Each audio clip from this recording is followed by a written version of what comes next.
오늘 제가 주보에 한 글자를 빼먹었어요. 더 쉽고 편한 싸움이라는 제목으로 말씀 전하겠습니다.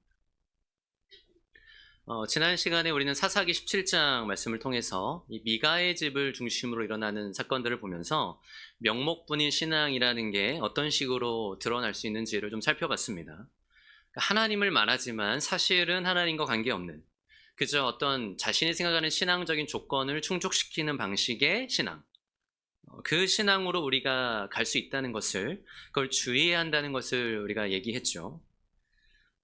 오늘 우리가 계속 보게 되는 사사기 후반부, 사사기 17장부터가 이제 가장 후반부고, 여기서부터는 이제 사사에 대한 이야기는 등장하지 않고, 이제 어떤 마치 부록처럼 그려지는 이야기들인데, 이 후반부에서는 그때의 이스라엘의 왕이 없으므로 사람마다 자기 소견에 옳은 대로 행하였더라 라는 이 말씀이 일종의 후렴구처럼 반복됩니다.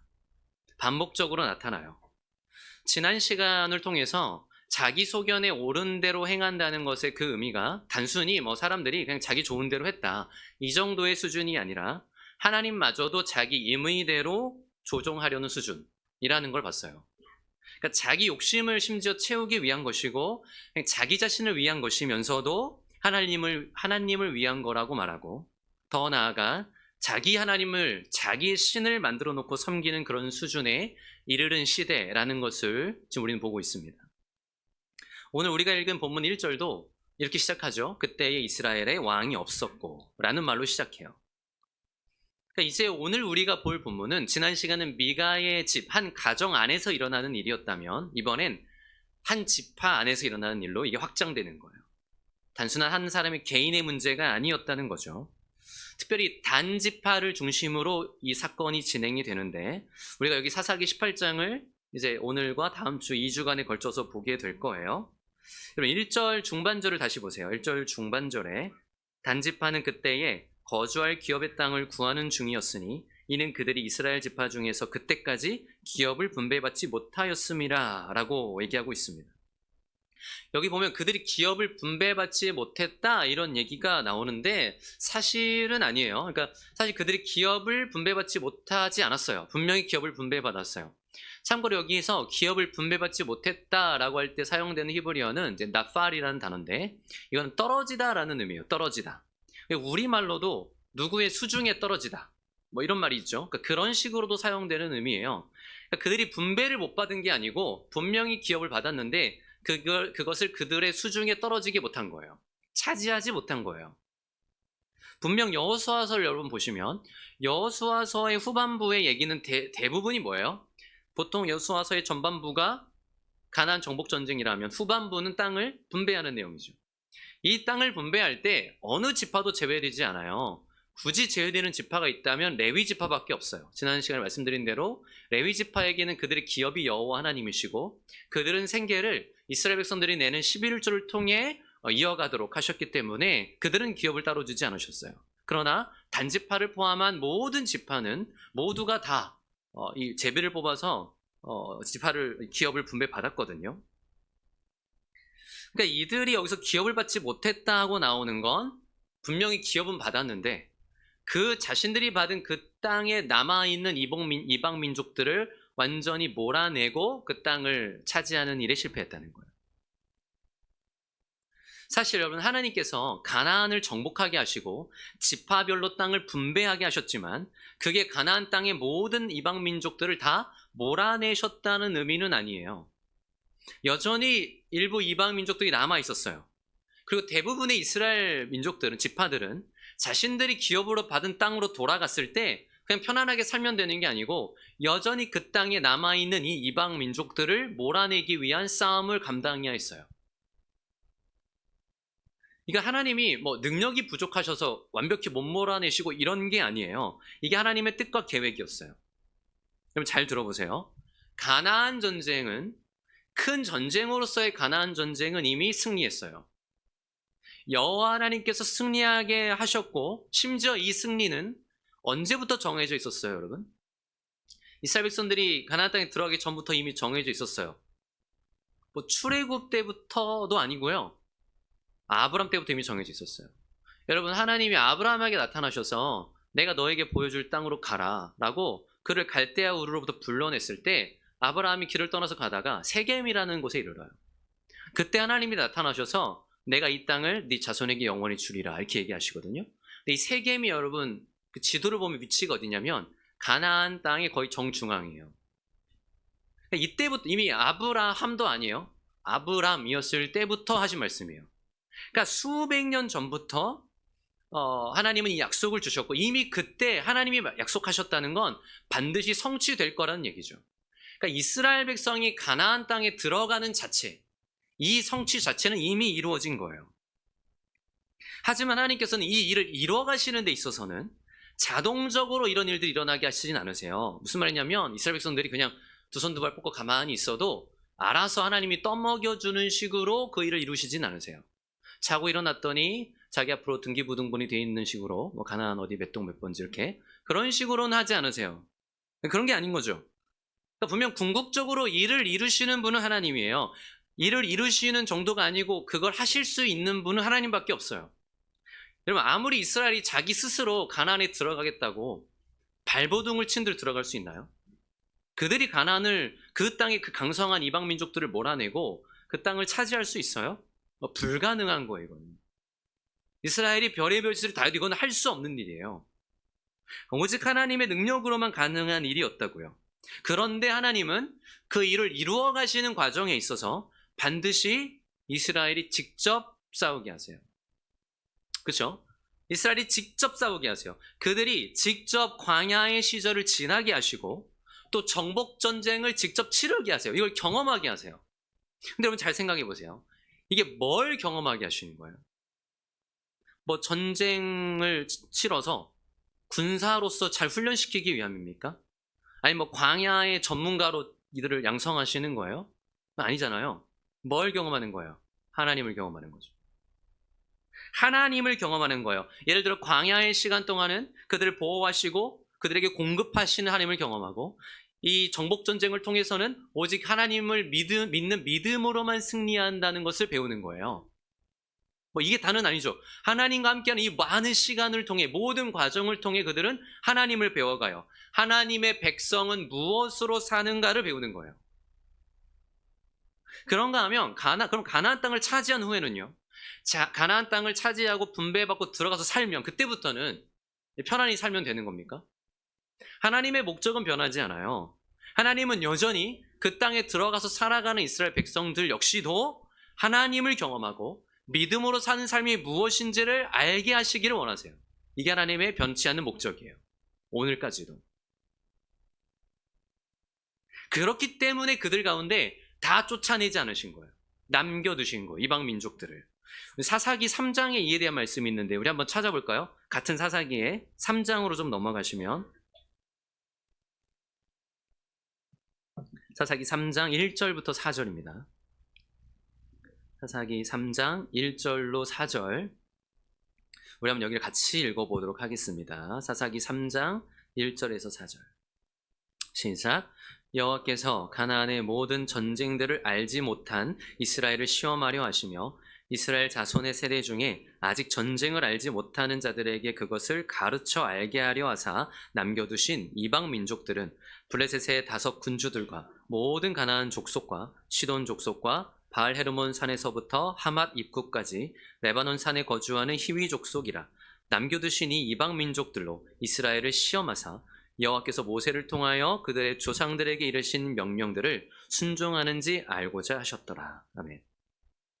이스라엘이 기업을 분배받고 그 땅에 들어가서 살아가게 되고 시간이 지나면 자연스럽게 이전 세대는 지나가고 새로운 세대의 시대가 오죠. 근데 이 세대는 어떤 세대예요? 전쟁을 알지 못하는 세대예요. 뭐 우리나라도 전쟁의 역사가 있기 때문에 있죠. 뭐 저도 6.25는 직접 경험해서 알지 못해요. 뭐 책이나 자료를 통해서 알죠. 그러나 분명히 동시대에 이걸 직접 경험하신 분과 경험하지 못한 세대가 있어요. 그러면 이들이 갖는 6.25 전쟁 혹은 어떤 전쟁에 대한 느낌은 사실 너무 다르죠. 책으로 본 거랑 직접 경험한 건 이거는 정말 하늘과 땅 차이인 거예요. 하물며 이 가나안 정복 전쟁은 단순한 그런 전쟁의 수준이 아니고 하나님만을 의지하는 전쟁이었어요. 믿음의 전쟁이었어요. 그럼 이 전쟁을 알지 못하는 세대는 바꿔 말하면 무슨 말과 똑같아요? 하나님을 알지 못하는 세대라는 거예요. 하나님을 알지 못하는 세대를 위해 남겨두셨다는 거예요. 하나님이 이루신 일을 기억하지 못하고, 즉 하나님을 하나님으로 섬기지 못하는 세대. 하나님을 알지 못하는데 그 땅에 들어가서 아무 문제 없이 평안하게 사는 게 무슨 의미가 있겠어요? 그래서 그 땅에 이들을 남겨두신 건데, 그렇게 하심으로써 한편으로는 과연 이들이 그 땅의 이방 민족들의 풍습과 종교와 그 세속적 방식을 따라 사는지, 아니면 모세를 통해 주신 하나님의 율법을 따라 사는지, 이게 하나님을 여호와를 왕으로 모시는 삶이니까 이걸 보시기 위함이고, 또 하나는 뭐예요? 아까 말씀드린 대로 끝까지 그 기업으로 받은 땅을 완전히 차지하기까지 그 남아있는 이방 민족들과의 싸움을 계속하도록 하시기 위함이에요. 왜요? 여전히 싸움에서 승리하기 위해서는 여호와를 믿는 믿음밖에 없으니까. 그러니까 여호와 하나님을 의지하는 법을 가르쳐 주시기 위해서 남겨두신 거예요. 여러분, 그렇잖아요. 우리하고 사실 똑같아요. 이 제가 말씀드린 이 그림을 잘 생각해 보세요. 우리의 신앙생활하고 가나안 땅에 들어가는 게 결코 이스라엘에게는 가능한 일이 아니었고, 하나님만이 이루시는 일인 것처럼, 하나님이 이미 작정하시고 계획하시고 성취하신 일인 것처럼, 우리의 구원, 우리가 하나님 나라에 들어감도 그러해요. 우리가 노력한다고 할 수 있는 게 아니에요. 오직 누가 이루세요? 하나님만이 이루실 수 있는 일이고 하나님의 은혜로만 되는 거예요. 그래서 하나님이 이미 택하시고 부르신 백성은 이미 구원을 얻은 자예요. 그런데 그렇다고 해서 구원을 얻은 자라고 해서 이 구원이 저절로 자동적으로 이루어진다고 생각하는 그리스도인은 아무도 없을 거예요. 그런 식으로 이루시지 않으시거든요. 왜냐하면 그 모든 과정에는, 그 구원에는 하나님을 알아가고 경험하게 하시는 모든 과정이 굉장히 치열한 과정이 포함됩니다.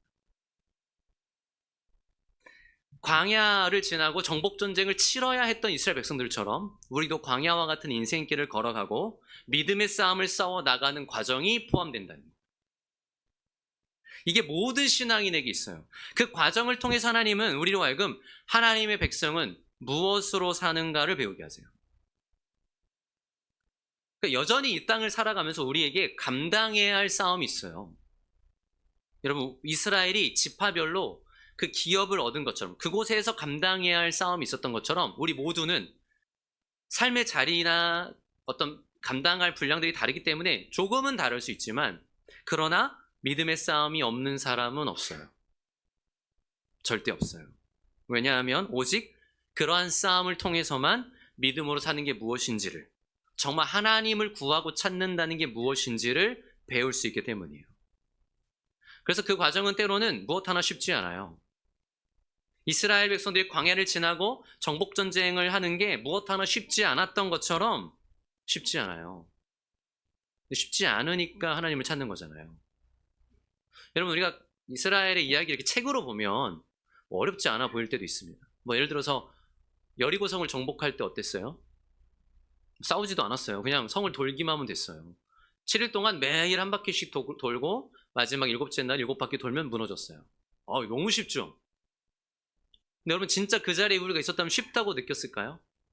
그 여리고성의 그 거민들이 아무 싸울 준비도 안 하고 이 성을 빙빙 도는 이 사람들을 보면서 얼마나 조롱하고 얼마나 위협하고, 실제로 그 위에서 돌을 들고 화살을 겨누고 저들 조금만 수상한 짓 하면 바로 쏜다, 이랬을 수 있는 거예요. 그러니까 어쩌면 그 성을 도는 이스라엘 백성들은 거의 생명을 내놓고 걸은 거예요. 그러니까 이런 것처럼 우리가 그냥 책으로 보니까 대수롭지 않게 여기지만, 사실 모든 싸움 하나하나가 그 생명을 하나님 앞에 내어놓고 믿음으로 싸운 싸움이었어요. 근데 우리의 삶이 그러잖아요. 우리의 삶 무엇 하나 쉽지 않잖아요. 근데 쉽지 않으니까 하나님을 찾는 거죠. 그게 내 힘으로 되지 않을 만큼 어려우니까 하나님을 찾는 거죠. 근데 이게 너무 중요한 거예요. 여러분, 내 힘으로 되는 일이면 여러분 하나님을 찾으십니까? 내 힘으로 되는 쉬운 일들에 있어서 하나님을 찾으세요? 우리 하나님 찾지 않아요, 그렇게. 우리가 그렇게 하나님을 신실하게 찾는 존재가 아니에요. 그래서 하나님은 우리의 삶에 정말 하나님을 찾을 수밖에 없는 시간들을, 때로 어떤 고난의 상황을 허락하시는 거거든요. 오늘 등장하는 단지파가 처한 상황도 비슷해요. 그런 상황이에요. 그들에게 기업을 주셨지만 어떻게 했다고요? 그 땅을 차지하지 못했어요. 무슨 말이냐? 여전히 그들에게 그 땅에서 감당해야 할 싸움이 있었는데 이 싸움에 실패했다는 거예요. 그럼 싸움에 실패했다는 건 무엇에 실패했다는 거예요? 여호와 하나님만을 의지하는 일에서 실패했다는 거예요. 믿음에 실패였다는 거예요. 근데 사실 사사기 1장에는 이런 기록이 있습니다. 읽어드릴게요. 사사기 1장 34절. 아모리 족속이 단 자손을 산지로 몰아놓고 골짜기에 내려오기를 용납하지 아니하였으며.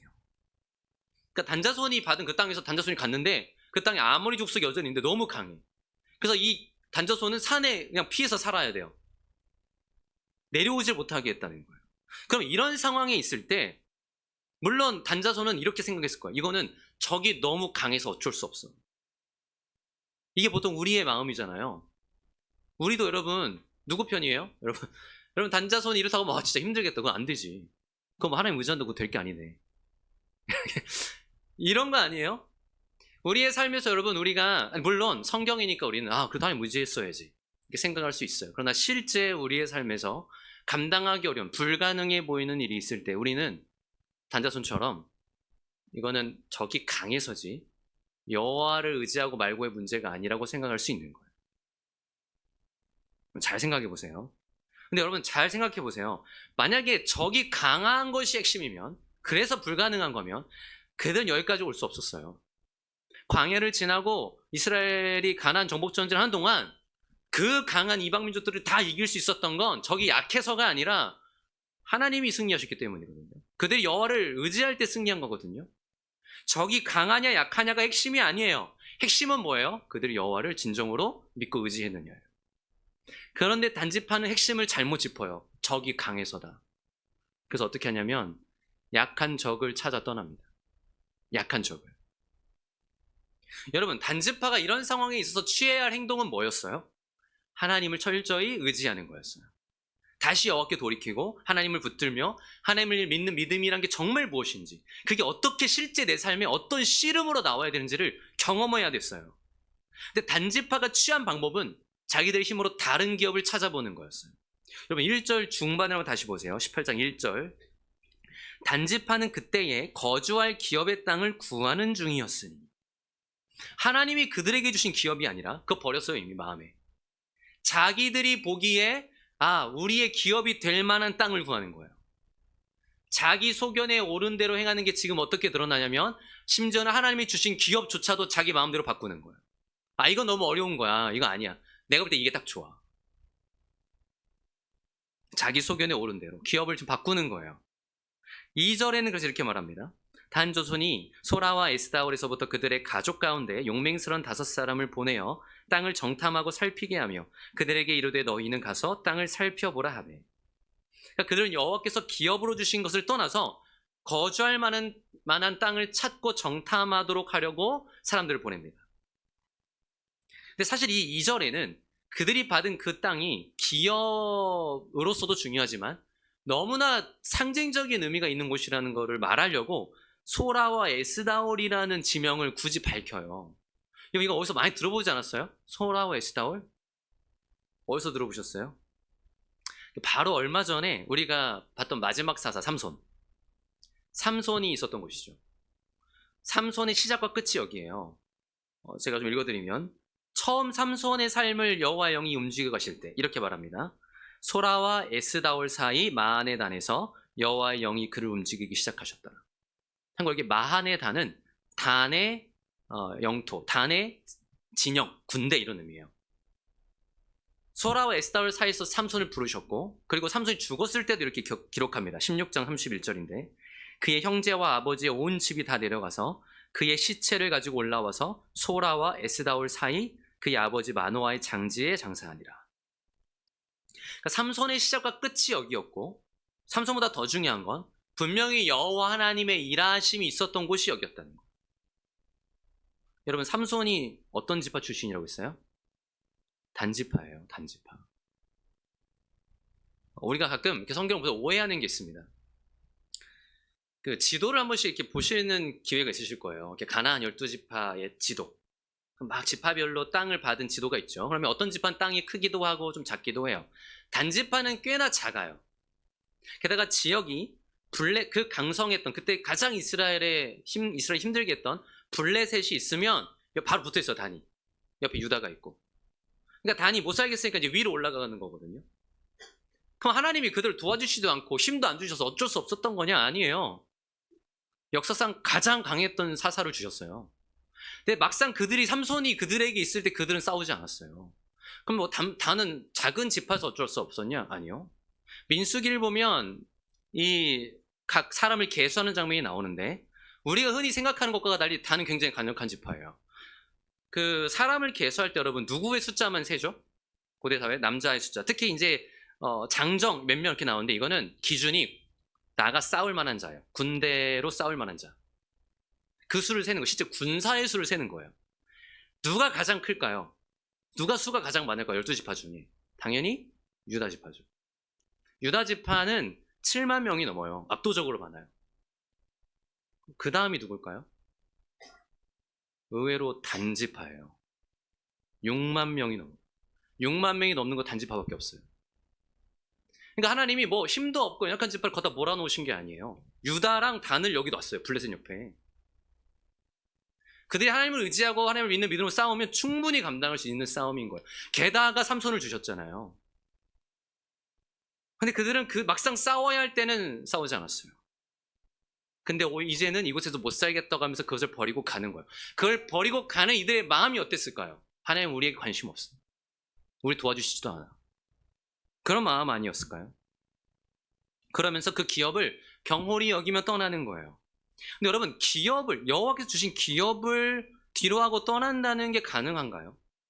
이 기업이 뭐예요? 하나님께서 아브라함 때부터 말씀하시고 약속하신 걸 성취하신 그 열매 자체예요. 구원의 증거 자체에 어떻게 보면 하나님의 약속의 성취가 이 기업에 다 들어있어요. 그렇기 때문에 어떻게 보면 하나님의 백성이라면 결코 포기할 수 없는 가장 근본적인 거잖아요. 어떻게 보면 지금 이게 말하는 게 뭐냐면 가장 본질적인 우리의 기업에 관한 것이고 가장 본질적인 믿음의 싸움에 대한 얘기예요. 그럼 잘 들어보세요. 이게 뭐 그리스도인들이 어디 가면 막 끝까지 포기하지 말고 투쟁해야 된다 이 얘기가 아니에요. 그리스도인에게는 포기할 수 없는 본질적인 믿음의 싸움이 있다는 거예요. 참 신앙인에게 있어서는 없을 수가 없는 믿음의 싸움이 있다는 거예요. 이게 무슨 의미입니까?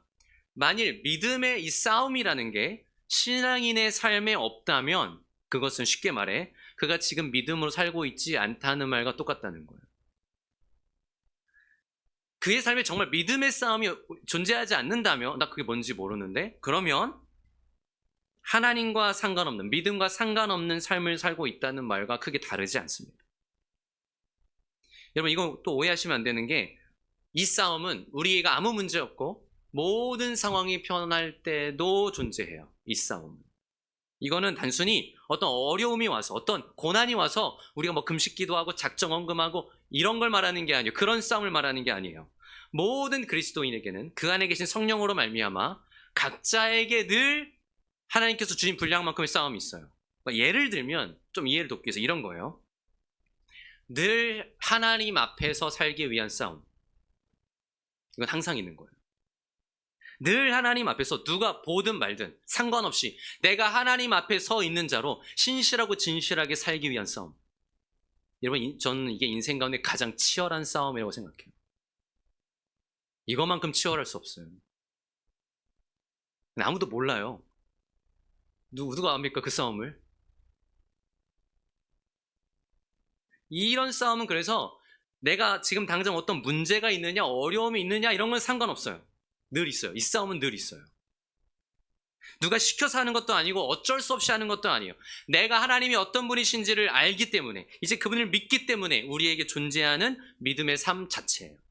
근데 이게 교묘한 게 뭐냐면 우리가 진짜 힘써야 되는 이런 싸움을 우리는 종종 다른 걸로 대체한다는 거예요.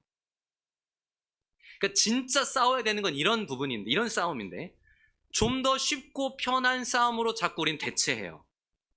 내가 하기 좋은 싸움, 내가 하기 좋은 자리로 가요. 그렇게 해서 내 신앙을 입증할 수 있는. 제가 앞에 말씀드린 그런 류의 싸움, 진짜 본질적인 싸움은 어떤 싸움이냐면 여러분 여호와를 의지할 수밖에 없는 싸움. 다른 방법으로는 이길 수 없는 싸움이에요. 내가 여호와 하나님만을 붙들고 하나님을 의지하지 않으면 도무지 방법이 없는 싸움이에요. 그 싸움은 그래서 어떤 과정이 반드시 들어가냐면 그 과정 속, 그 싸움 가운데 내가 완전히 부서져요. 내 자아가 완전히 박살나고요. 내 안에 있는 우상이 무너져요. 근데 이거 굉장히 어려운 과정이거든요. 어려운 과정이라는 걸 알아요, 신앙인들은. 그래서 싫은 거예요. 피하고 싶은 거예요. 힘들게 이거를 가지고 막 씨름하고 싶지 않은 거예요. 그래서 굳이 뭐 언제까지 이렇게 할 필요 있어? 이러면서 좀 더 내가 보기에 좋은, 내가 볼 때 좀 더 편하고 쉬운 그런 자리를 찾아요. 그게 지금 단지파가 보이는 모습이에요. 여러분 7절에서 10절이 굉장히 중요한데 한번 잘 보세요. 18장 7절부터 일단 8절을 제가 읽어드리겠습니다.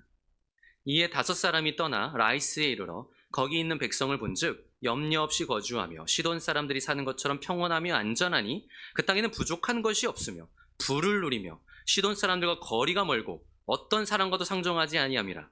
그들이 소라와 에스다올에 돌아가서 그들의 형제들에게 이르매 형제들이 그들에게 묻되 너희가 보기에 어떠하더냐 하니. 자, 이게 무슨 말이냐면 그렇게 자신들의 기업을 내팽개치고 북쪽으로 올라가요. 자, 아래쪽 블레셋이 있으니까 북쪽으로 쭉 올라가요. 근데 거기에 라이스라는 곳에 도착했어요. 아주 이렇게 나이스한 곳이에요. 거기 죄송합니다. 거기 있는 사람들을 보니까 되게 평온하고 태평하고 부족한 게 없이 사는 거예요. 너무 좋아요. 너무 좋아요. 게다가 사람들 어떻게 보여요? 좀 만만해 보여요. 너무 만만해 보여요. 지금 자기들이 얻은 기업에 있는 아모리 족속은 막 상대하기 무서운데 여기는 너무 만만해. 저 정도면 우리가 충분히 이 사람들 우리가 이기고 이 땅을 뺏을 수 있겠다. 그래서 돌아와서 형제들이 어떠했냐고 물으니까 9절에 이렇게 답합니다. 9절은 같이 읽겠습니다. 9절입니다. 시작. 이르되 일어나 그들을 치러 올라가자. 우리가 그 땅을 본즉 매우 좋더라. 너희는 가만히 있느냐? 나아가서 그 땅 얻기를 게을리하지 말라. 아주 자신만만해져서 당장 치러 올라가자. 그러면서 뭐라고까지 얘기해요? 게을리하지 말라. 갑자기 열심을 내요. 진짜 열심을 내야 하는 믿음의 싸움은 열심을 안 내놓고 뭔가 내가 보기 쉽고 편한 방식을 찾으니까 이거 열심히 하는 거예요. 이거 우리 얘기예요, 여러분.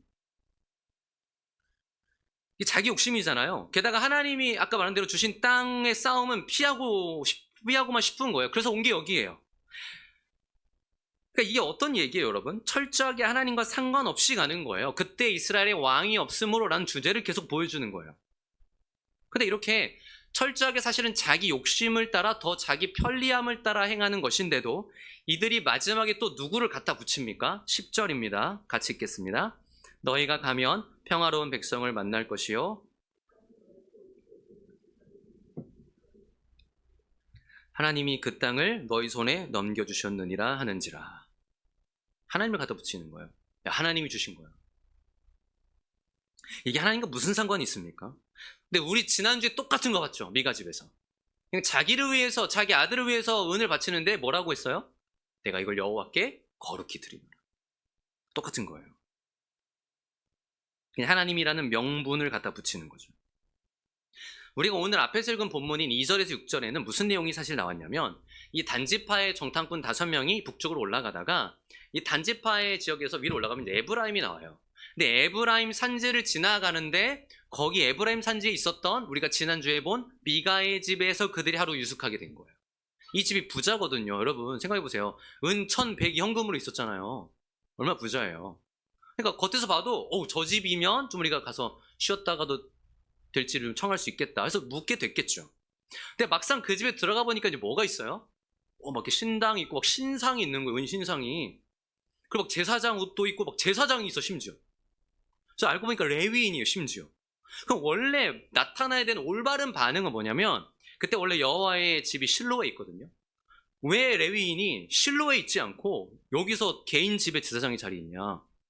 너 빨리 돌아가라. 이렇게 해야 맞잖아요. 그거에 관심 없어요. 뭐라고 해요? 5절입니다. 5절에 우리를 위하여 하나님께 물어봐서 우리가 가는 길이 형통할는지 우리에게 알게 하라. 지금 이거 왜 우리의 길이 형통한지를 여호와께 물어봐 달라고 해요? 진짜 하나님의 뜻이 궁금해서예요? 아니잖아요. 지금 뭔가 듣고 싶은 말이 있는 거예요. 뭐 아니라고 하면 어떻게 할 건데? 바꿔, 다 바꿔 이렇게 했겠죠. 가지 말래 이러면 바꿔봐 이렇게 했겠죠. 그러니까 그들은 지금 그냥 자기들이 듣고 싶은 말을 듣고 싶은 거예요.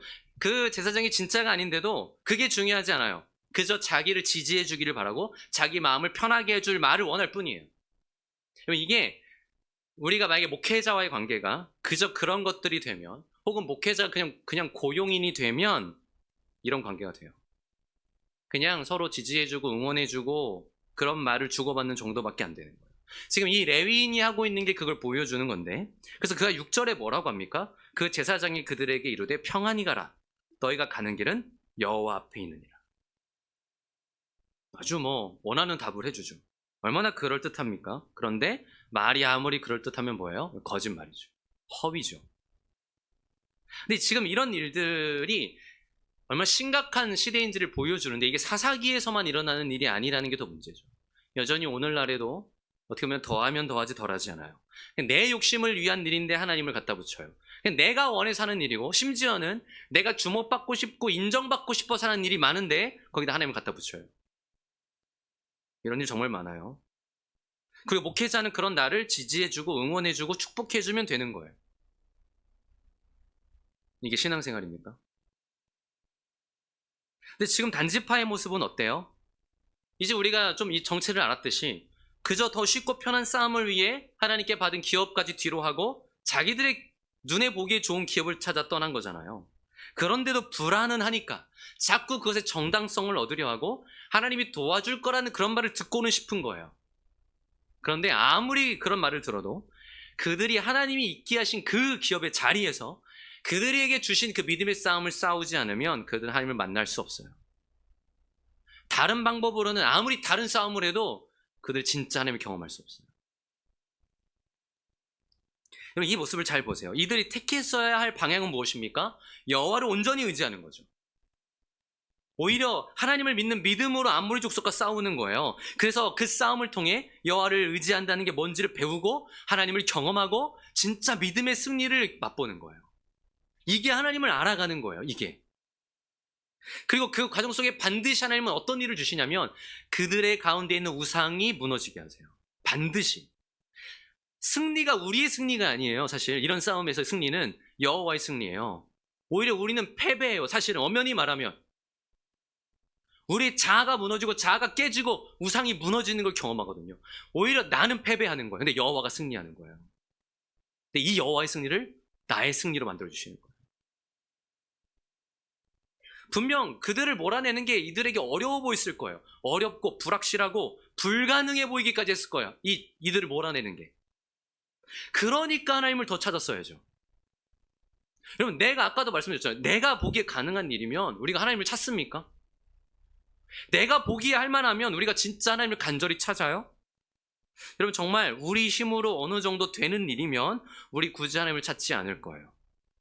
그래서 하나님이 우리를 때로는 고난이라는 상황에 두시는 거예요. 그래서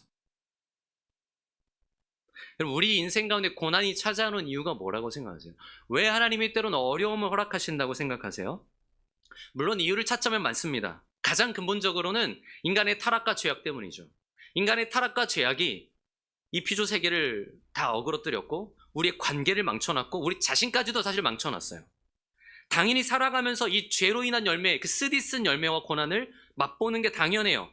그런데 그래도 우리에겐 이런 질문이 나오잖아요. 그래도 하나님이 우리를 사랑하시면, 그래도 하나님이 우리를 사랑하시고 구원하시고 전능하신 분이면 그래도 우리에게 이런 일까지는 안 일어나게 해줄 수 있지 않냐고. 그래서 이런 일까지는 막아주실 수 있지 않냐고. 이 땅에서 그런 고통에서 건져주실 수 있지 않냐고. 우리를 사랑하시면. 지금 단지파도 그렇잖아요.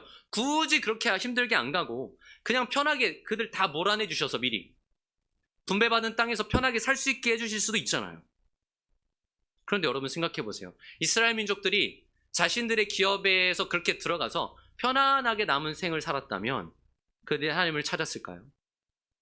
그들이 여호와를 철저히 의지할 만한 일이 있었을까요? 아니, 없었을 거예요. 그럼 그거는 뭐예요? 평안하지만 망한 인생이죠. 완전히 하나님을 잊고 살게 되었을 거예요. 제가 최근에 사실 한 청년과 대화하면서도 해준 얘기인데, 우리가 고난의 때가 아니면 정말로 하나님을 찾고 구하나요? 여러분, 과연 얼마나 신실하게 여호와 하나님을 구하고 찾으며 사십니까? 우리는 그럴 수 있는 존재가 아니에요. 우리 그렇게 하나님 찾지 않아요. 나에게 하나님이 전부가 되시고 하나님이 정말 내 왕이시며 그분만이 내 소망이며 구원이라는 걸 고백하게 되는 게 고난을 통과하지 않고도 가능합니까? 고난을 통과하지 않는데 하고 있다면 그냥 모르는 얘기를 하는 거예요. 그 믿음의 씨름과 고난을 통과하며 경험하는 모든 과정 속에 내 자아가 철저히 무너지고 우리의 우상이 무너지는 일을 경험하지 않고도 우리가 정말 하나님을 아는 거냐고요. 인간은 그런 존재가 아니에요. 생각해 보세요. 우리는 다 피상적으로 하나님을 찾을 뿐이에요. 우리 정말 피상적으로 찾아요. 하나님 이렇게. 단지파가 했던 것처럼 우리가 하는 일들 내가 하고 싶은 대로 하는데 하나님을 갖다 붙일 때가 많은 거예요. 여러분 우리 한번 정직하게 우리를 돌아봅시다. 우리 삶 속에 우리 일상 속에 하나님의 자리는 어디 있나요? 정말 하나님을 간절히 찾습니까? 그나마 어떤 어려움이나 고난, 어떤 큰 일을 앞두면 하나님을 찾죠. 예를 들면 학생들도 시험 앞두면 갑자기 하나님을 찾아요. 하나님 시험 잘 보게 해주세요 이렇게. 아니 뭐 나쁘다는 게 아니에요. 그러니까 그게 원래 우리의 모습이에요. 뭐 우리 어른들도 다 마찬가지예요. 갑자기 뭐 경제적 어려움, 건강상의 어려움, 어떤 가정의 어려움이 오면 하나님을 찾아요. 평안할 땐 그렇게 찾지 않아요, 사실. 그러니까 이 단지파의 모습이 우리의 모습이에요. 심지어 우리가 일주일에 한 번 나와서 예배를 드릴 때조차도 과연 우리가 온전히 하나님께 집중하나요? 여러분 매주 드리는 이 주일 예배에 정말 하나님께 온전히 마음을 쏟으시나요? 정말 그분을 구하고 그분이 내 전부요 왕이시요 구원자이시요 소망이심을 깊이 감격하고 감사함으로 예배합니까? 얼마나 자주 우리가 이 주일 예배조차도 그냥 마음이 다른 곳에 가 있을 때가 많습니다. 온전하게 집중하지 못할 때 얼마나 많아요? 제가 좀 이런 말씀 드리면 죄송한데 최근에 우리가 좀 어려움을 겪으면서 좀 예배를 태도가 달라지셨어요. 좀 더 열심히 예배하고 기도하고 이런 분위기가 우리 가운데 있어요. 제가 뭐라고 하는 게 아니라 그게 우리예요. 그게 우리예요. 우리 삶에 고난이 있을 때는 달라지는 거예요. 물론 하나님이 고난을 다 일부러 우리 삶에 꾸겨 넣으시는 게 아니에요. 우리에게 고날 때로는 피해가기도 하시고 고난에서 우리를 보호해 주세요. 그러나 때로는 그냥 고난을 우리에게 허용하세요. 때로는 맞닥뜨리게 하시는 거예요. 왜요? 하나님만 의지하는 삶이 뭔지 경험하게 하시기 위해서. 진짜 하나님을 찾는 시간을 허락하시기 위해서. 내 자아와 내 우상이 깨어지고 무너짐을 경험하게 하시기 위해서. 여러분 생각해 보세요. 고난이 우리에게 주는 게 정말 고난뿐입니까? 우리가 고난이라는 시간을 통해서 경험하는 게 고난밖에 없어요? 그리스도인은 뭘 경험해요? 고난보다 더 큰 하나님을 경험해요. 그 과정이 지나고 나면 우리에게 남는 건 고난이 아니라 고난보다 더 큰 하나님인 거예요. 고난의 때 우리는 이전에 그래 본 적이 없을 정도로 하나님을 붙들잖아요. 이전에 그 정도로 간절히 찾아본 적이 없었는데 하나님을 간절히 찾고 문을 두드리잖아요. 하나님이 그런 고난의 때에는 문을 다 닫으세요. 다른 문은. 우리로 하여금 하나님을 향한 문만 두드리게 하시는 거예요. 그러면서 우리에게 하나님만이 소망이라는 이전에는 없었던 고백을 하게 하시는 거예요. 하나님만이 우리를 살리신다고. 이 시간을 허락하시는 거예요. 이 시간을. 그 시간을 통해 우리는 깨닫는 거예요. 내 자아가 얼마나 무너져야 되는지, 얼마나 깨져야 되는지, 내가 얼마나 이기적이었는지, 내가 얼마나 자기중심적이었고 내가 얼마나 하나님을 미워하는 자였는지. 사실은. 그걸 경험하는 때가 고난을 지나는 때인 거예요. 그렇기 때문에 그 전까지는 그냥 개념적으로만 존재하던 하나님이 고난을 통해서는 내 실제가 되는 거예요. 내 전부가 되는 거예요. 그래서 욥이 뭐라고 고백합니까? 내가 주께 대하여 귀로만 들었사오나 이제는 내가 눈으로 주를 배운다. 이제는 눈으로 주를 뵌다고. 이전에 욥이 주를 몰랐나요? 하나님이 이처럼 여호와를 경외하는 자를 본 적이 없다고 사탄 앞에서 칭찬할 정도였어요. 그런데 그런 욥이 뭐라고 고백해요? 마치 이제서야 알았다는 듯이 이제야 주를 눈으로 배웠습니다. 그런 경험을 우리에게 주는 게 사실은 고난의 때인 거예요. 그리고 그 자리가 단지파에게는 기업으로 주셨던 그 땅이었어요. 그 땅에서 그들이 감당해야 할 믿음의 싸움을 싸울 때 그들은 이걸 경험할 수 있었을 거예요. 그러나 그들은 어떻게 했다고요? 더 쉽고 편한 싸움의 자리를 찾은 거예요.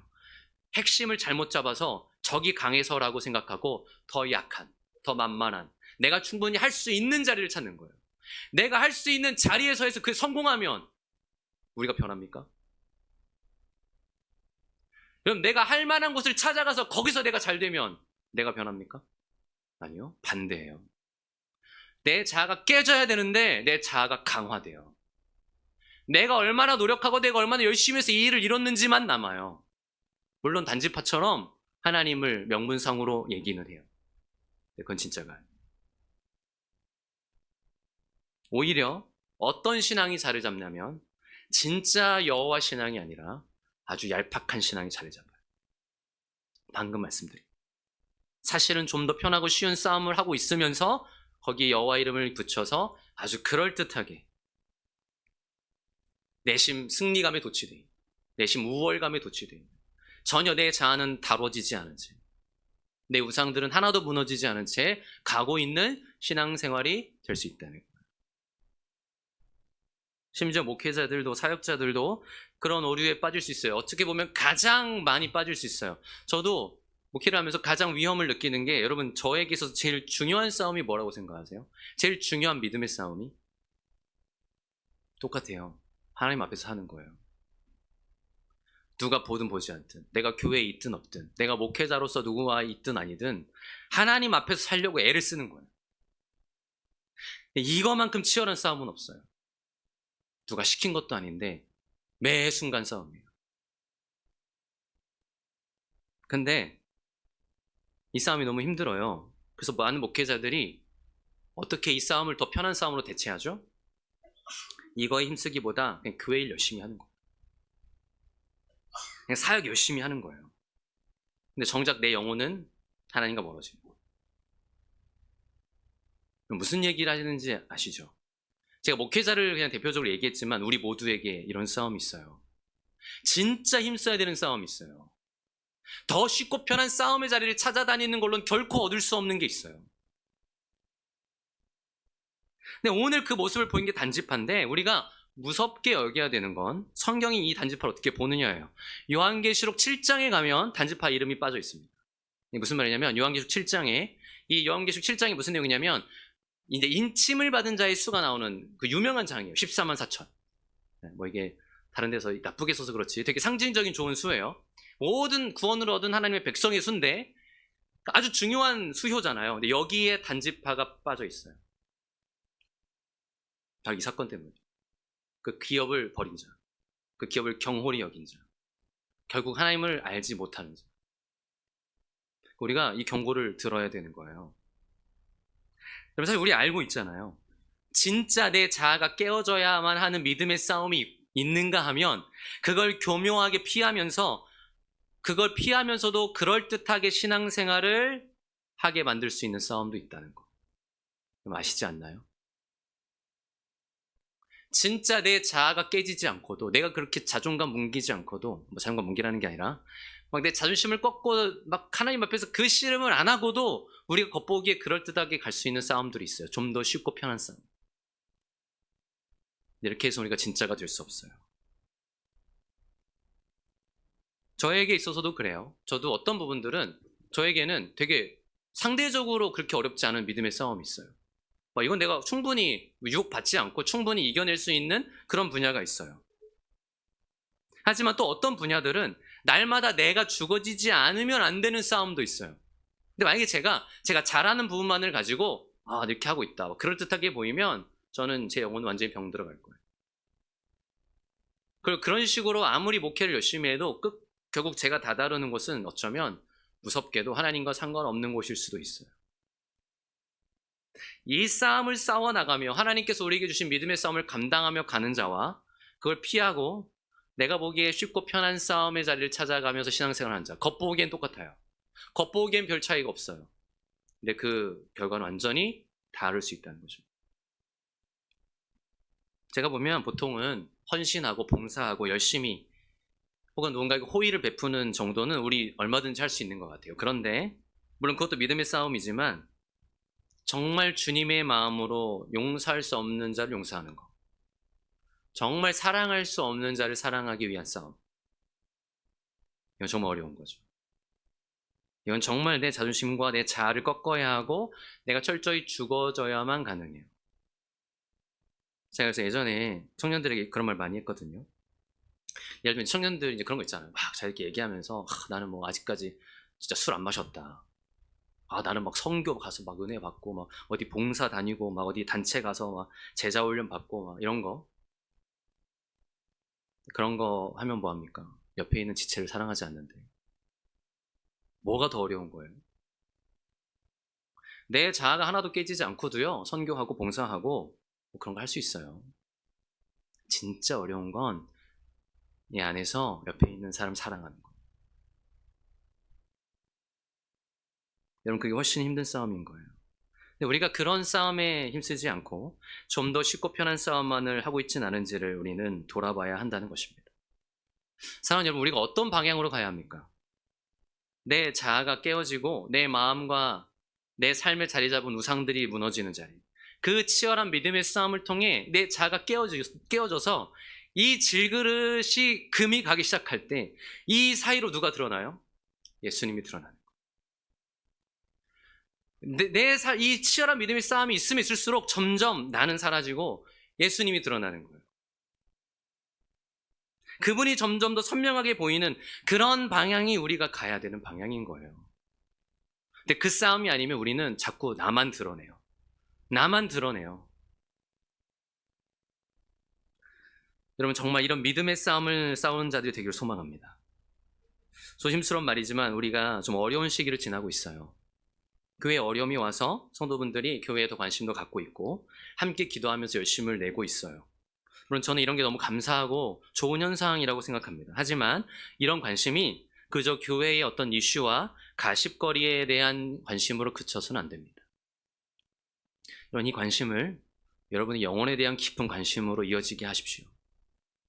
여러분과 하나님과의 그 관계에 대한 깊은 고민과 관심으로 이어지게 하셔야 돼요. 그 은혜를 구해야 돼요. 정말 내 영혼에 대한 겁니다. 내 영혼이 정말 살아나기 위한 겁니다. 내가 정말 하나님 앞에서 살아가고 있는가? 난 정말 하나님과 어떤 관계 속에 있는가? 내가 교회가 대하여 갖는 이 관심이 정말 하나님의 교회에 대한 관심인가?